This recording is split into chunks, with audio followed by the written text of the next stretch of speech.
The Silmarillion, Chapter 11, of the Sun and Moon and the Hiding of Valinor.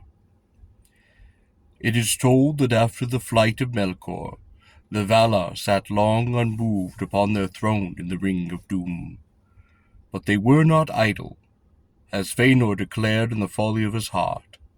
For the Valar may work many things with thought rather than with hands, and without voices and silence they may hold counsel one with another. Thus they held vigil in the night of Valinor, and their thought passed back beyond Ye, and forth to the end. Yet neither power nor wisdom assuaged their grief, and the knowing of evil in the hour of its being. And they mourned not more for the death of the trees than for the marring of Fëanor. Of the works of Melkor, one of the most evil. For Fëanor was made the mightiest in all parts of body and mind, in valor, in endurance, in beauty, and in understanding, in skill, in strength, and in subtlety alike, of all the children of Ilúvatar, and a bright flame was in him. The works of wonder for the glory of Arda that he might otherwise have wrought, only Manwë might in some measure conceive.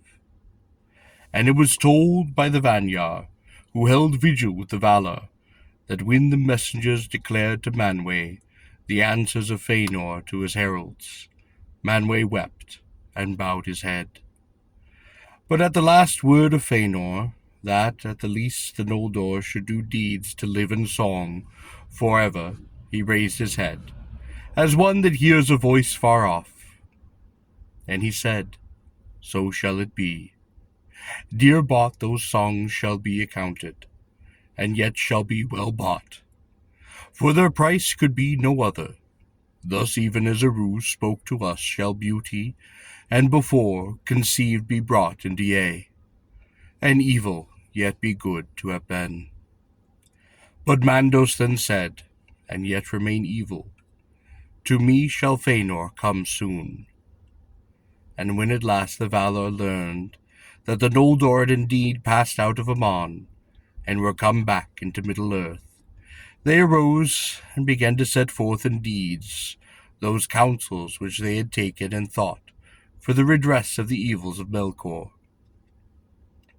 Manwë bade Yavanna and Nienna to put forth all their powers of growth and of healing, and they put forth all their powers upon the trees. But the tears of Nienna availed not to heal their mortal wounds, and for a long while Yavanna sang alone in the shadows. Yet even as hope failed, and her song did falter, till Pirion bore at last upon a leafless bough one great flower of silver, and Lorelin a single fruit of gold.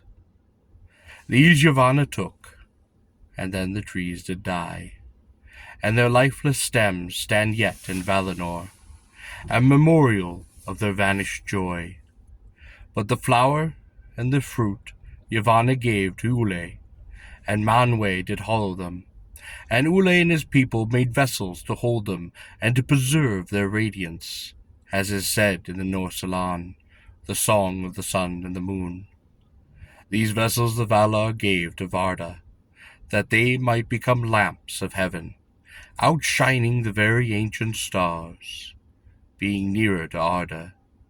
And she gave them power to traverse the lower regions of Ilmen, and set them to voyage upon appointed courses above the girdle of the earth from the west unto the east, and then to return. These things the Valar did, recalling in their twilight the darkness of the lands of Arda, and they resolved now to illumine Middle-earth, and with light to hinder the deeds of Melkor. For they remembered the Avari, they remained by the waters of their awakening, and they did not utterly forsake the Noldor in exile. And Manwë knew also that the hour of the coming of men was drawing nigh.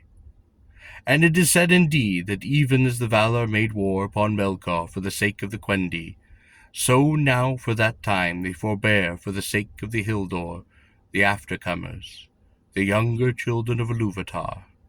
For so grievous had been the hurts of Middle-earth in the war upon Utno, that the Valar feared lest even worse should now befall, whereas the Hildor should be mortal and weaker than the Quendi to withstand the fear and the tumult.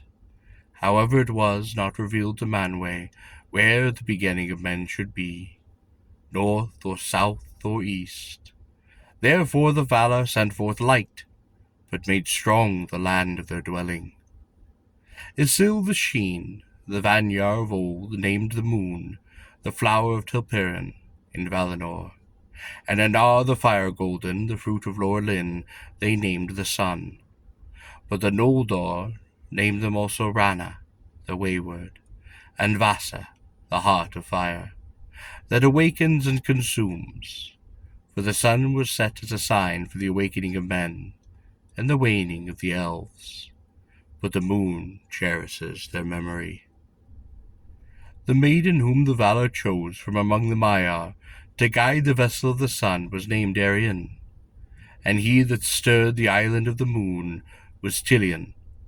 In the days of the trees Arion had tended the golden flowers in the gardens of Anna, and watered them with the bright dews of Lorelin. But Tilion was a hunter of the company of Arome, and he had a silver bow. He was a lover of silver, and when he would rest he forsook the woods of Arome, and going into Lorien he lay in dream by the pools of Est, in Telporion's flickering beams, and he begged to be given the task of tending forever that last flower of silver. Arion the maiden was mightier than he, and she was chosen because she had not feared the hearts of Lorelin, and was unhurt by them, being from the beginning a spirit of fire. For Melkor had not deceived nor drawn to his service. Too bright were the eyes of Arion for even the Eldar to look upon, and leaving Valinor she forsook the form and raiment which like the Valar she had worn there, and she was as a naked flame, terrible in the fullness of her splendor. Isil was the wrought and made ready, and first rose into the realm of the stars, and was the elder of the new lights, as was Telperion of the trees. Then for a while the world had moonlight, and many things stirred, and began to wake, that had waited long in the sleep of Yavanna. The servants of Morgoth were filled with amazement, but the elves of the outer lands looked up in delight, and even as the moon rose above the darkness of the west, Fingolfin let blow his silver trumpet, and began his march to Middle-earth, and the shadow of his host went long and black before them. Tilion had traversed the heavens 7 times, and thus was in the furthest east, when the vessel of Arion was finished and made ready. Then Anar rose in glory, and the first dawn of the sun was like a great fire upon the towers of the Pelori. The clouds of Middle-earth were kindled, and there was heard the sound of the many waterfalls. Then indeed Morgoth was dismayed, and he descended into the outermost depths of Angband, and withdrew his servants, sending forth a great reek and a dark cloud to hide his land from that light of the day-star. Now Vardar proposed that the 2 vessels should journey in Ilmen, and ever be aloft, but not together. Each should pass from Valinor into the east and return, and the one issuing forth from the west was the other turned from the east. Thus the first of the new days was reckoned after the manner of the trees, from the mingling of the lights, when Arion and Tilion passed in their courses, above the middle of the earth. But Tilion was wayward and uncertain in speed, and held not always to his appointed path, and he sought to come near to Arion, being drawn by her splendor, though the flame of the Anar did scorch him, and the island of the moon was darkened. Because of the waywardness of Tilion, therefore, and yet more because of the prayers of Lorien and Est, who said that sleep and rest had been banished from the earth, the stars were hidden. Vardar changed her counsel, and allowed a time wherein the world would still have shadow and half light. Anar rested therefore a while in Valinor, lying upon the cool blossom of the outer sea. And evening, the time of the descent and resting of the sun, was the hour of greatest light, and the joy in Aman. But soon the sun was drawn down by the servants of Ulmo, and went then in haste under the earth, and so came unseen to the east, and there mounted the heaven again, lest night be overlong, and evil walk under the moon. But by Anar the waters of the outer sea were made hot, and glowed with coloured fire, and Valinor had light for a while after the passing of Erin. Yet as he journeyed under the earth, and drew towards the east, the glow faded, and Valinor was dim. And the Valar mourned then most for the death of Lorelin. At dawn the shadows of the mountains of defence lay heavy upon the blessed realm. Varda commanded the moon to journey in like manner, and passing under earth to arise in the east, but only after the sun had descended from heaven. But Tilion went again with uncertain pace, as yet he goes, and was still drawn toward Arien, as he shall ever be, so that often both may be seen above the earth together. Or at times it will change that he comes so nigh that his shadow cuts off her brightness, and there is a darkness amid the day. Therefore by the coming and going of Anar the Valar reckoned the days thereafter until the change of the world, for Tilion tarried seldom in Valinor, but more often would pass swiftly over the western lands, over Avathar or Ahriman or Valinor, and plunge into the chasm beyond the outer sea, pursuing his way alone amid the grots and caverns of the roots of Arda. There he would often wander long, and late he would return. Still, therefore, after the long night, the light of Valinor was greater and fairer than upon Middle-earth, for the sun did rest there, and the lights of heaven drew nearer to earth in that region. But neither the sun nor the moon can recall the light that was of old, that came from the trees before they were touched by the poison of Ungoliant. That light lives now in the Silmarils alone. But Morgoth hated the new lights, and was for a while confounded by this unlooked-for stroke of the Valar. Then he assailed Tilion, sending spirits of shadow against him, and there was strife in Ilmen beneath the paths of the stars.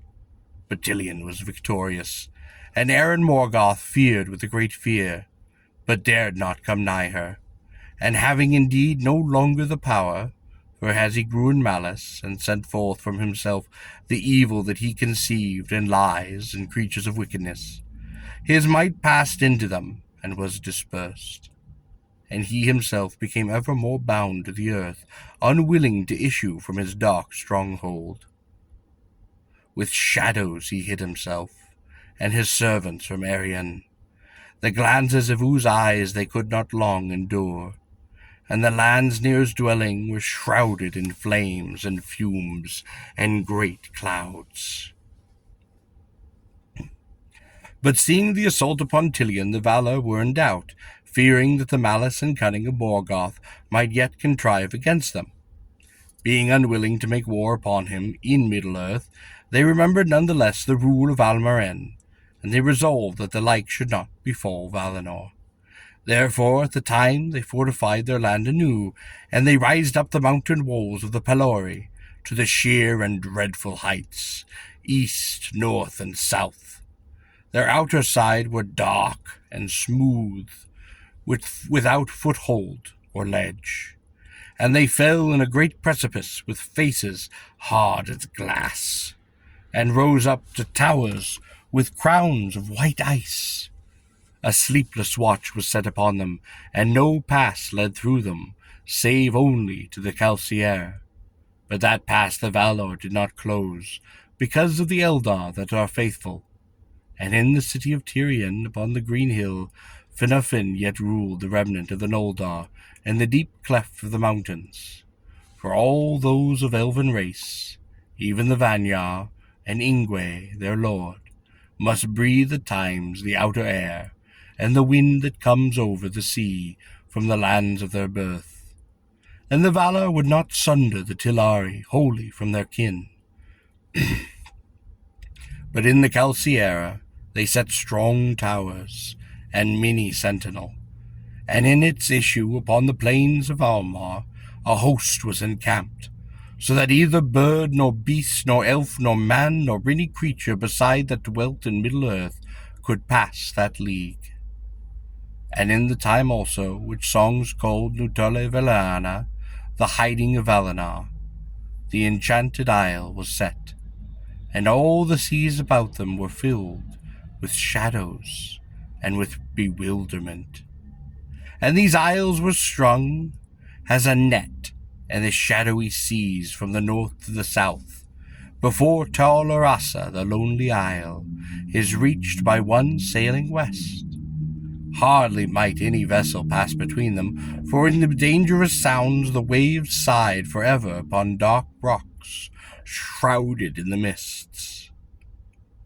And in the twilight a great weariness came upon mariners, and a loathing of the sea, but all that ever set foot upon the isles were entrapped and slept until the changing of the world.